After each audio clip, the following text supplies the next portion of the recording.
Welcome to Mujeres Unscripted, where we amplify the voices of women through unique stories and shared identities.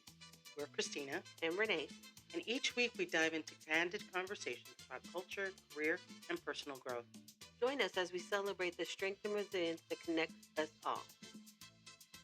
This is Mujeres Unscripted. Hola, mi gente. Welcome to the new episode of Mujeres Unscripted. I am Renee. And I'm Christina. Happy New Year, everybody. Happy New Year. Welcome, and thank you for staying with us through our little hiatus. Yeah. A little time off. Our little mental break. I'm kidding. Break. But no, we just realized that it was getting kind of hectic. Yeah. I still have kiddos in elementary school, and so we had to get ready for not only testing but Christmas parties and end of the semester celebrations. Programs. I've got swim meets, I've practices. Yeah, so we totally understand when you need to not hang out with your friends for a while because you're so busy. Mm-hmm. Thankful that our friends totally understand and they can pick up where we all left off, but it gets crazy. It gets crazy towards the end of the year. Yeah. Once Thanksgiving hits, it's like boom, boom, boom, boom, boom it's after just that. one thing after another. But, one thing that I definitely want to make sure that we continue doing is pushing this particular program and project forward. Mm-hmm. So although this semester is going to be a lot more hectic than the first semester, I know we're going to be more intentional in trying to make sure that we move forward. Yeah, and I think we've discussed too how we can get these done on a more regular basis. But we're thankful to you guys for staying with us and sticking with us through this fun project for us. I mean, This is the only time we really get to see each other is when we do this, even though we work in the same building. Isn't it crazy? But I maybe see her once every 2 weeks. Yeah. So. And it's got to be intentional when I go see her because she is kind of my supervisor here, so I got to come and ask her some things. But it's in outside of this, right? Mm-hmm.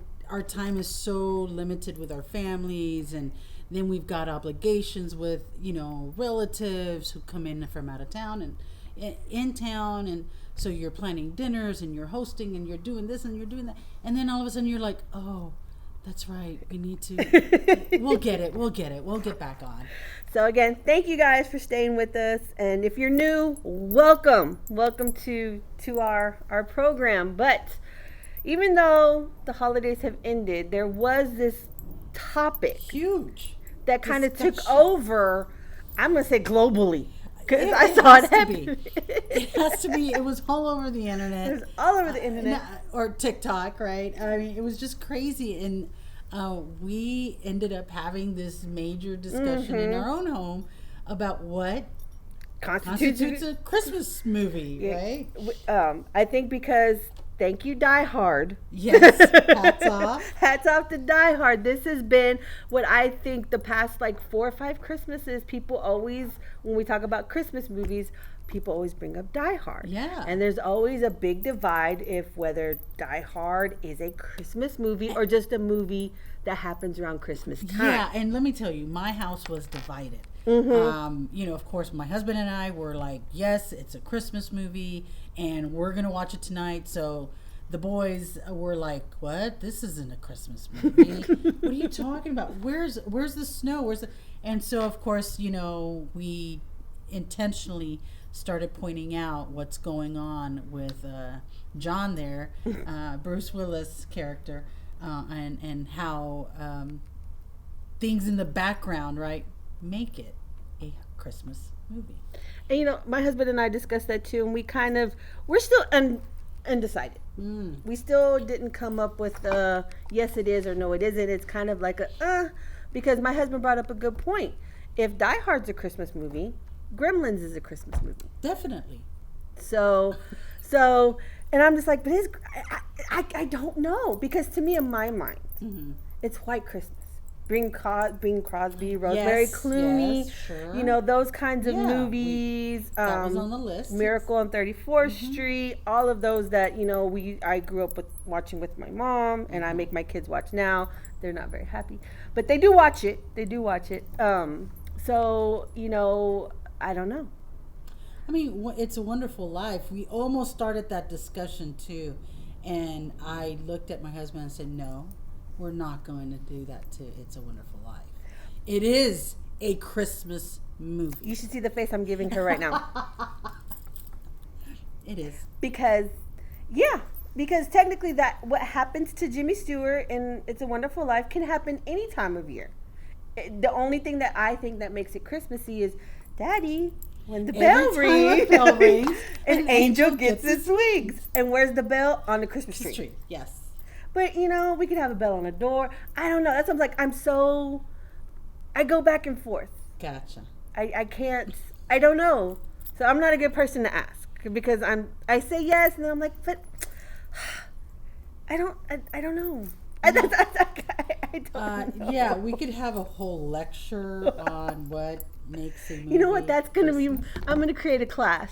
That would be amazing. I'm going to create a class. If Taylor Swift can have a class, if Tupac can have a class on a college campus, I'm going to create a class on what constitutes a Christmas movie. I think that is a great proposal. And it'll be, I think a lot of students would like it because we got to watch all the movies. You got to watch the films. You and you're going to analyze it. Yes. You get to have nice open discussions and people can agree and disagree. You can have a four corners or a B corner. Hey, new project. There you go.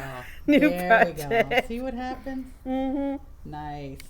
But yeah, that was a huge discussion, and then that led into like, where did all the movies from when we were younger go? Well, those are hard to find. They're streaming, right? They're online. They're in either Tubi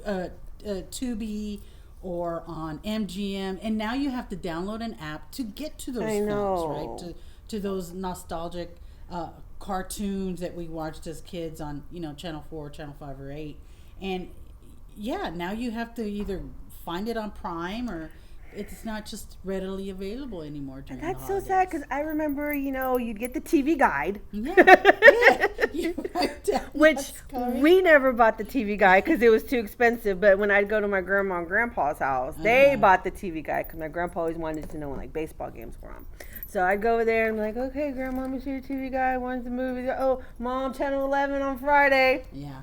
Santa Claus is coming to town, or... Because I really like the claymation and the Island of Misfit Toys and all that kind of stuff. And, right now I don't have money to pay for Apple because they're not all on the same one. No, and you have to, you search it on Roku and all of a sudden you're like, Prime, $2.99. And the boy's asking, he's an artist, he wants to watch these. And I'm just like, all right, it's the holidays, let me go ahead and download it. So they're very rare now. But there is one movie I love to watch. It's a newer movie that my kids think is lame. And I'm like, y'all are lame.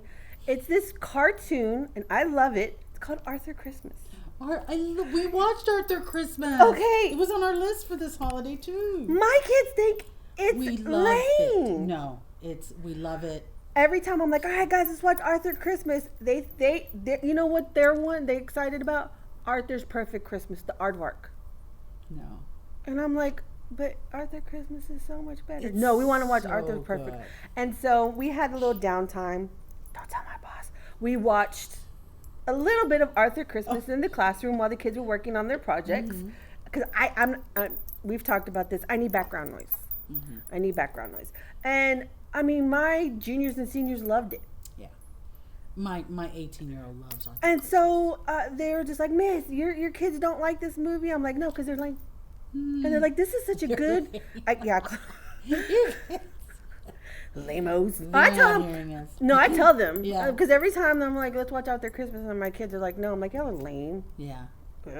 But and so I love me some Arthur Christmas. We love it. It's on the list. But yeah, all those good ones, I just really wish they would all be somewhere where I could just pay one subscription. No. Maybe that's another idea. We need to create a Christmas movie subscription that only comes out in December. Right. And that's the only time it comes out. Let me share the new one we watched this year. It's called 8-Bit Christmas. 8-Bit Christmas. It's online somewhere. Find it. It's in Roku. Just type in search 8-Bit Christmas. It is the most. It's a flashback to the 80s, 80s, 90s, somewhere in the 90s. But it definitely it's gonna touch us. Okay. 40, 50-year-olds, right? Because it takes us back to our childhood, and you don't see the ending coming. And I'm getting emotional. That should tell you something. Emotional. But it was of course, the boys didn't want to watch it. Armando and I watched it. We loved it. So 8-Bit Christmas, if y'all didn't watch it, add it to your list for next year. I just wrote it down. Yeah. But just kind of a side trip. Do you know, so I saw this over the break too, about what they're saying is happening. This is a conspiracy theory about the Mandela effect. That the reason people are so nostalgic about the 80s is that's when life stopped and restarted. You know how on Hitchhiker's Guide to the Galaxy at the end they kind of like restart because, you know, that phase or that whatever didn't work, and so they stopped it and restarted it. That's what they're saying has happened, and that's why people love the 80s. Interesting. And I'm like, no, it's because the 80s. And that's why they're like, Mandela effect. That wasn't like that because they're trying to get us into this new life. Gotcha. Well, you know, the best thing that ever happened to me as a teacher yesterday was a student of mine, a young lady, was like, she said something and it caught my attention, and she said, I think the 80s and 90s were the best decades. Oh my God, yes! And she saw me, my head just, and I looked at her and I'm like, yeah, you're right. It was. She goes, the music, Miss Herrera. Oh my gosh. The music was amazing. I'm like, and let me go ahead and write this down for you. Yeah. She's like, which was your favorite band, Miss Herrera? It's so hard. And so she's asking me now, and I'm just like, it's so hard to pick. I go, but if it's me, and you know, the dancing, I go, I'm going to go ahead and slide Depeche Mode over to her. Ooh, that's a good one. And she was like, who are they? I'm like, go ahead and listen, you know. Well, my sister, like I've said before, she's like 10 years older than me, so she controlled the music in the car. And so I heard a lot of Culture Club. And so I love me some Boy George. Yeah, Boy George. All of them, you know, when they came back on tour, I tried so hard to go and see them, but the tickets were like freaking ridiculous. But yes, Boy George and Culture Club, like the whole, like later on, you know, they were okay, but give me the black hat with the braids and the different color. I mean, give me some of that. That's the Boy George Culture Club that I love. Right. And then a close second has got to be Duran Duran. Oh man, Duran Duran. How many times did I think about that? Those band members. Yes. It was the good times. And you know what? I remember it like it happened yesterday, right? Just all of those events, the music. It's so close to my heart. But I'm almost glad that there was nothing to like take that away from us. You know, like social media. You know, I'm just glad that wasn't around. And it's so cool because of the fact that there was no social media. Even though, you know, me and my husband grew up like 30 minutes, 40 minutes apart. We kind of grew up, learned being in the same culture. Yeah. And you notice that when you go to other people, other places, because we only had 5 channels and, you know, so many radio stations and so many artists out that we all know about these things. Yeah. And like you said, we connect with these things because we all sat down and watched them or listened to them because that was all that it wasn't, you know, the radio. I mean, I love my Spotify. I'm not, don't get me wrong. But anybody can put anything on Spotify. Yeah, and now, I mean, back then you had to listen to the radio. You had to watch MTV, which is gone now. Gone. I know. R.I.P. MTV. I mean, because I know a lot of people like when they first started, it was music. Yeah. And videos weren't even a thing. They showed so much Devil Went Down to Georgia because that was the only daggone video that they had. Do you remember that? It was like Video Killed the Radio Star and then The Devil Went Down to Georgia. And it was like maybe 4 other videos on constant repeat because that was not a thing. Yeah, and once it got rolling, I mean, it was your favorite stars, right? Your favorite bands were just playing, and you didn't have to imagine anymore. You know, I get it, but it was one of those, I don't know, to me it was, if I was going to my cousin's house and I knew they had MTV, it was what we were watching. Yeah. It wasn't this scroll, you know, every 2 seconds, you know. And you had to sit there and listen to the whole thing, because I didn't get cable until I got to college, because it came in the room. Yeah. So like you said, it'd have to be at a friend's house that had cable, or the box. Do you remember the box where you could pay, but you had to sit there and wait after you paid to see the video? Yeah. But yeah, so I didn't get that stream of music until I got to college in the late 90s. But I honestly believe video killed the radio star, because now it's more about what a person looks like than what they sound like. Yeah. Whereas before, you know, I don't think Journey would have made it during this time period, because they're not the most handsomest guys. Yeah. But that was an awesome band. Yeah. Everybody knows Don't Stop Believing. Yeah. But so I don't know. So that kind of went on for tangent. We didn't even realize we were going to talk about that. But that's good. Yeah. But yeah, so that's why they say this whole Mandela effect. And I'm like, because the 80s were so good. Yeah. I mean, I'm proud that my son appreciates that music, and every time he hears something new coming out of our car radio, he's like, "Mom, who's that?" You know, and he'll research it real quick and then start listening to him. I mean, so I really like that our kids today are diving into that music. It was funny because Joseph's 15 now, but maybe about 5-6 years ago, Tom Jones. Tom's freaking Jones. He'd just be walking around the house. What's up, pussycat? Whoa. And I'm just like, dude. He's like, it was on a movie. So I went and checked out YouTube of Tom Jones, and I like his songs. Alicia's into the Beatles right now. Oh, I love the Beatles. I love the Beatles. Beatles with the A. Yes. So she is. So you're watching that documentary again? You watched it again? Okay, again. I've watched. You know, when the anthology came out in high school, remember they came out with the 2-tape thing, the big old block tape where both sides open. I got that. Yeah. And I listened to it nonstop. Wow. And you know, they on that little thing on that tape, you know, it was all about them and where they got their influence from, and a lot of it was from Smokey Robinson and the Miracles. Yeah. Yep. Elvis? Yeah. But no, they said specifically they listened to a lot of the Smokey Robinson, the Miracles, the Supremes, like the older 60s, 50s and 60s boys and girls group, which connected with me because that's how my mom learned English. So we listened to that a lot in the house too. So I was like, me and the Beatles have a connection. We're so cool. That's awesome. But no, she's into the Beatles right now, and everything is. Nice. She's watching Yellow Submarine. She's watching Help. She's watching all this stuff, and I'm like, yay! Yes, Disney has their documentary out right now, and we're watching. It's about four episodes. Yeah. So no, it's great. It's great. But another thing that we actually wrote down to talk about was and it kind of goes back to what we were talking about at the beginning. We don't do resolutions. Yeah, no.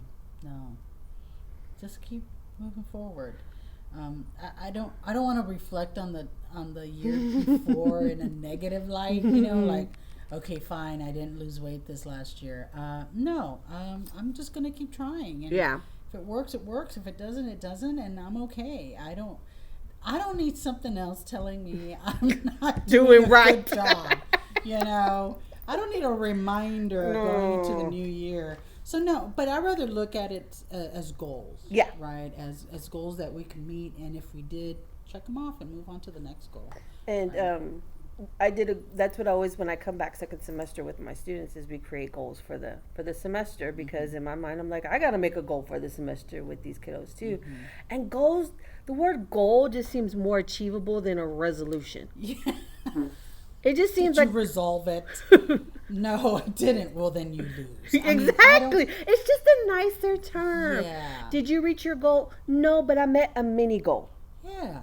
And to me, that's more successful to reaching the overall goal. I mean, I'm all about growth and not looking back and not, you know, whether it's financial or whether it's, you know, professional, health wise. No, you know what? Did I stumble in 2025? Sure I did. And we all did. I did. But you know what? I'm moving forward. Yeah. I'm not going to look back at 2025 in a sad, depressed, or, oh my gosh, I didn't know. Because first of all, I didn't set any resolutions for 2025. So I'm not doing that this year. So. And my whole thing was with the resolution, it seems like you have to do it day one. Yeah. And I'm like, but I can, what if that's no longer my resolution like in June? That's right. What if I don't want that resolution anymore? Do I still have to continue it? That's why I'm like, you know, this goal ain't right for me. Let me tweak it a little bit to fit me. But again, like, because it's I don't know, words have power. Yeah. We've talked about this. Words have power. And like you said, resolution is like you got to solve something. It's got to come to a conclusion. Yeah, no. Whereas if it's your health or profession, guess what? There might not be an end. Right. Well, I mean, health-wise, I mean, there's going to be an end. Hopefully not this year, but you know what I mean. Please, let's not. But you see how the difference is in those two words? I mean, just in that. Yeah, I was happy. I'm sad now. No. I'm about looking at this new year, and a positive, moving forward, and growth mindset, right? And not negative, or oh man, I didn't lose the 10 pounds that I had planned. Mm-hmm. I'm all right. Yeah. All right. And then because resolution, it sounds like I have to do it all in one sweep. Yeah. That's another feeling I get with that word. Yeah. Whereas a goal is, well, I set up a mini goal so that by May, so like this week I'm going to do this so that May I can do this. Well, and, you know, you could say, you know, I'm going to take this class, and obviously classes have endings, and you said you were going to take that class, you took the class, you passed the class, check, you met the goal, right? It's nothing that I needed to, no, we're good. And, you know, like I talk with my students, you know, you have this big goal at the end, and sometimes if you don't have your mini goals in between that you feel successful about, like, oh, you know, because we also plan mini goals to achieve the bigger goal. Okay. And I'm like, because that gives you a sense of success. Mm-hmm. I turned in all my work this week, check, and you can feel good about yourself. Yeah, go home. You haven't achieved the full goal, but in your mind, you're like, I achieved this mini goal, which is one step closer to the main goal. Yeah. Right? So it's all about verbiage, guys, and we're all about goals. Yeah, we have enough negativity going around right now. Yeah. And our own personal, we don't need, resolution. That just sounds like dong like the SVU. I solve problems on a daily basis. I don't need it. No, I don't need it hanging over, this cloud hanging over me for the rest of the year. No, I'm good. And like I said, resolutions, I think of like an old fortress. Yeah. I don't know why. It just has this, because I guess we're historians and it's a resolution. Well, you know, some people say that being a multitasker is actually a negative thing. But I've also heard people say, but if you compartmentalize your things that you need to get done and check those off, then you're not you're not multitasking anymore. You're setting those goals, you're meeting and those just goals, checking them off, and you're checking them off. But a multitasker, it's saying that you got ADHD. Yeah, you end up in different areas doing different projects at different times, and you end up not finishing anything. You never get anything solved. And so I was just like, you know what? I'm not a multitasker. I'm a list maker. Yeah, I'm a list maker, and I cross things out, and I check things off. I create those little boxes and check them off, and I feel great about them. Yeah, get that highlighter. Yeah, done. Yeah. So, you know, if anything, that's what I'm going with this year. But one major goal we both have is to continue this project. Yes, this is a project that that I think we are good at. Yeah. And I think that, we bring out, fun, interesting topics. Mm-hmm. And, yeah. Sorry. Alarm's going off over here. It's okay. It's okay. But yeah, so what about you? Do y'all do resolutions? Do y'all do goals throughout the year? Let us know. Yeah. And then just, give us a few holiday movies that you consider Christmas movies. Yeah. Have you had the same debate in your home that we've had? Yeah. And to me, Gremlins is a Christmas movie. Gremlins is and I'm excited. Are they coming out with another one? Is that what I heard? I don't know. I don't have my ear to the... Oh, but what I am super excited about, and I'm sorry, Spaceballs 2. Oh my God. Y'all, they're already... Rick Moranis came out of retirement. Really? Yeah. But did you know his story, why he retired? No. His wife got sick. Oh. And he's like, I've made enough. That's why he left filming? He left Hollywood to take care of her and the kids. Nice. And once she passed, he continued and then Spaceballs 2 brought him out of retirement. Y'all, they're already in Australia filming. I would watch that then. Mm-hmm. I would miss John Candy though. His son's playing it. What? Yes, I know. Here we go. All right. I know. We've got something to watch now. Yes, but yes, give us some of your suggestions. Let us know if you think Die Hard is a Christmas movie. And yeah, till next time, guys. I'm Renee. And I'm Christina. Talk to you then. Bye, guys.